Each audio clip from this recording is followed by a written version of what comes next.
Hello dear student, welcome. तो unseen passage English में तो आने वाला है, राइट। तो पैसेज कहाँ से आएगा? तुम्हारे मेरे घर से नहीं आएगा, कहीं से भी टीचर डालेगी, राइट। तो एक पैसेज सॉल्व करने आना चाहिए, राइट। तो बहुत सारे पैसेज सॉल्व कर दिया तो और एक ऐड कर दे दो, ठीक है। तो एक ऐसा पैसेज आएगा, उसको सॉल्व करना है, 12 मार्क्स का आएगा, समरी भी आएगा, माइंड मैपिंग भी सॉल्व कर लेंगे। तो पहले पैसेज को रीड करके समझते हैं कि टॉपिक किस पे है, ताकि समरी का डाउट क्लियर हो जाएगा ना। और 6-8 लाइन पढ़ के मालूम पड़ जाएगा कि पैसेज का मेन सब्जेक्ट क्या है, ठीक है। तो क्या दिया है मालूम है क्या? To read a lot is essential. पढ़ो ज़्यादा ज़रूरी है। It is stupid not to venture outside the examination set book. मतलब कहते हैं आपका एग्ज़ाम चल रहा है तो आप लोग एग्ज़ाम की किताब पढ़ते हैं और कोई किताब एक्स्ट्रा पढ़ते नहीं है। और text book you have to chosen for intensive study. मतलब आप लोग अपने एग्ज़ाम के मार्क्स लाने के लिए सिर्फ एग्ज़ाम के बुक्स पढ़ते हैं, पर रीडिंग करने के लिए कुछ नई किताब नहीं पढ़ते। Read has many book in English as you can.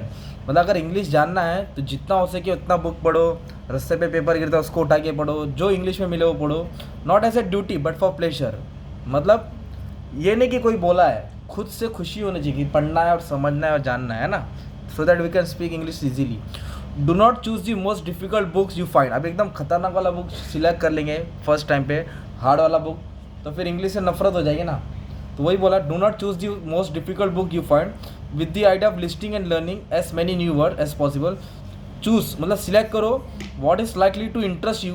मतलब जो तुमको इंटरेस्ट लगता है, इंटरेस्टेड टॉपिक लगता है, उसको सिलेक्ट करो।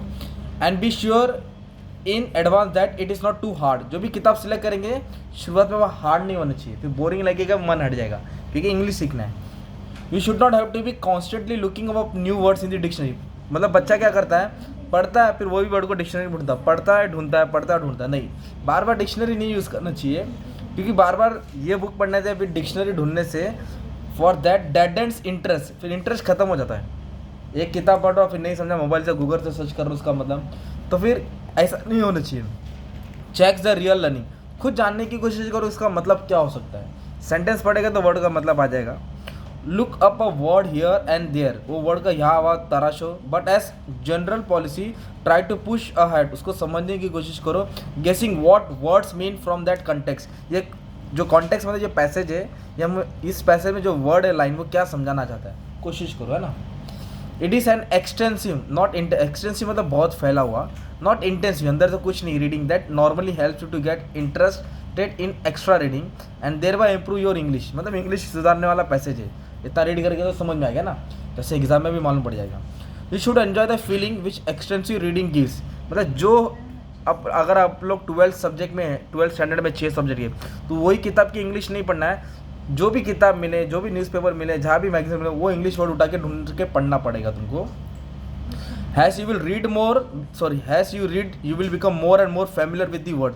जितना रीडिंग कर देंगे उतने वर्ड्स तुमको फैमिलियर हो जाएंगे, जान पहचान हो जाएगी, दोस्ती हो जाएगी।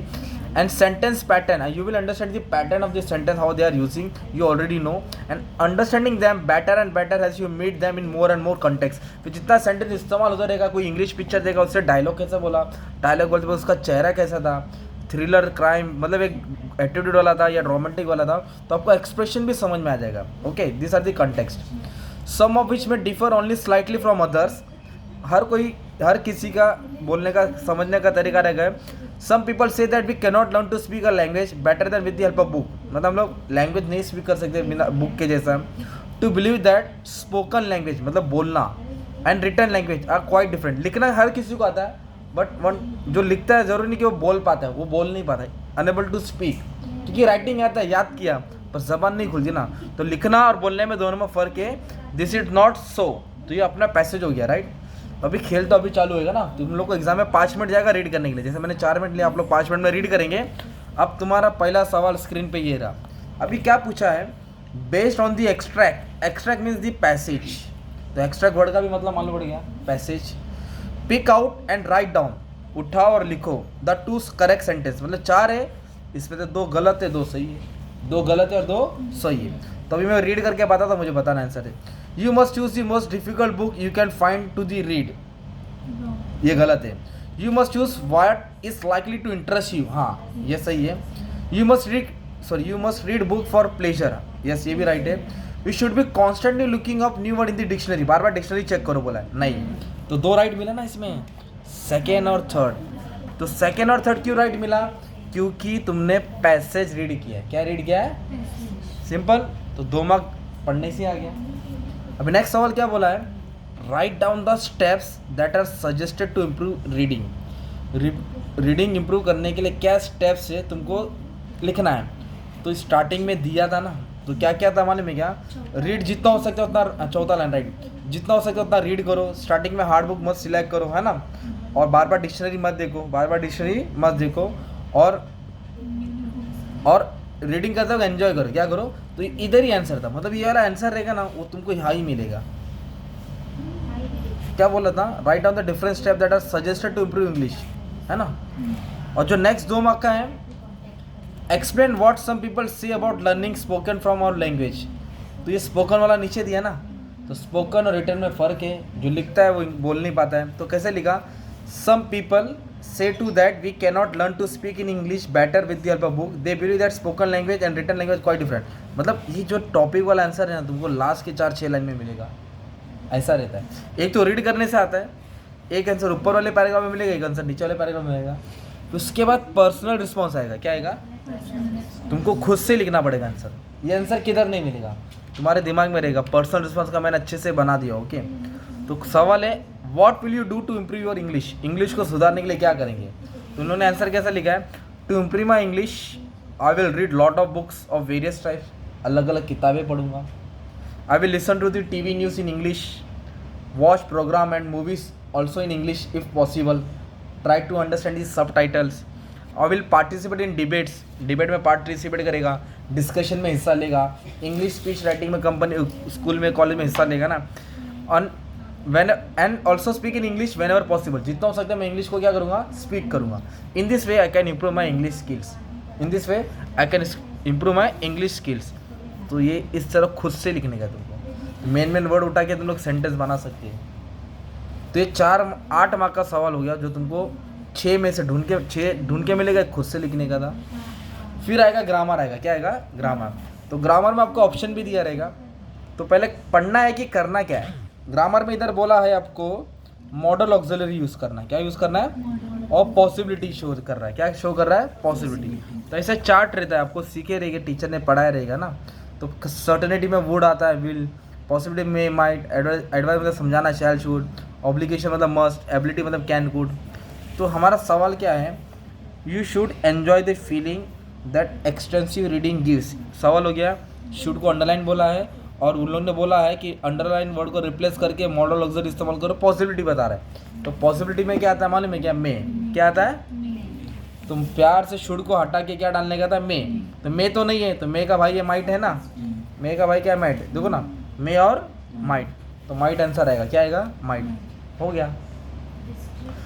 फिर क्वेश्चन, रेटोरिकल क्वेश्चन बोला, क्या बोला है, क्वेश्चन टैग में टैग लास्ट में लगता है और रेटोरिकल में आगे लगता है।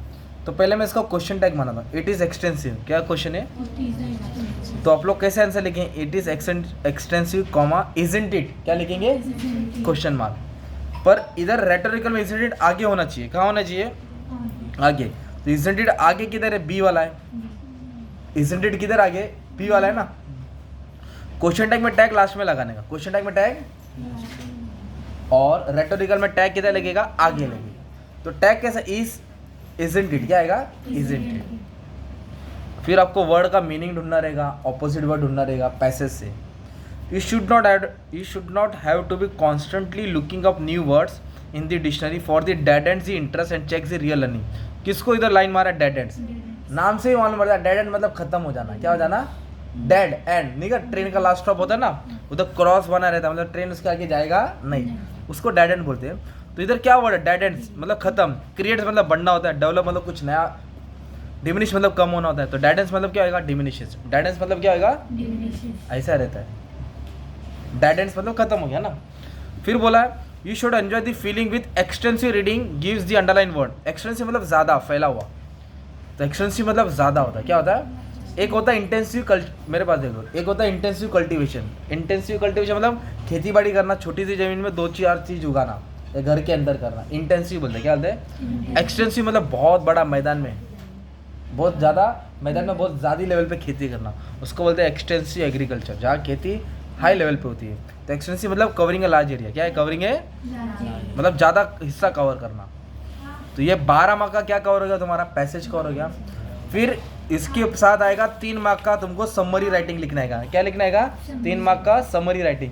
तो समरी राइटिंग मतलब आपको एक टाइटल दिया रहेगा, ये हेड पॉइंट दिया रहेगा। क्या दिया रहेंगे? हेड पॉइंट देख के आपको समरी बनाना है। तो एक सिंपल क्वेश्चन है, पूरा पैराग्राफ पढ़ के क्या मालूम पड़ा? सब्जेक्ट किसके, पैसेज किसके ऊपर है?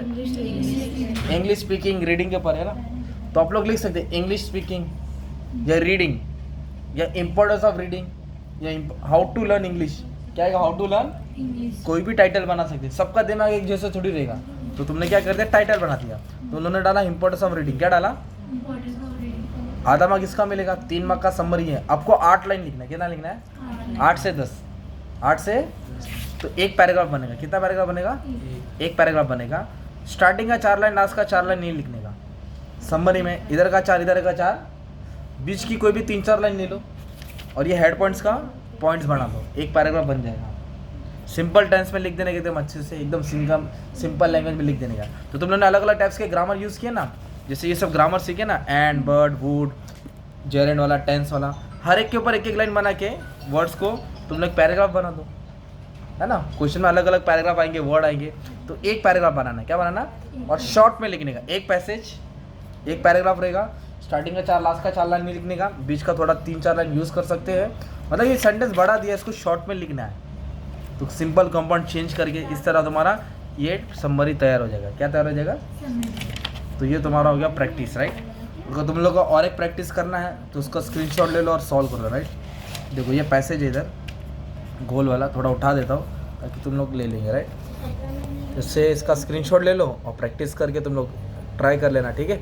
Thank you very much and all the best.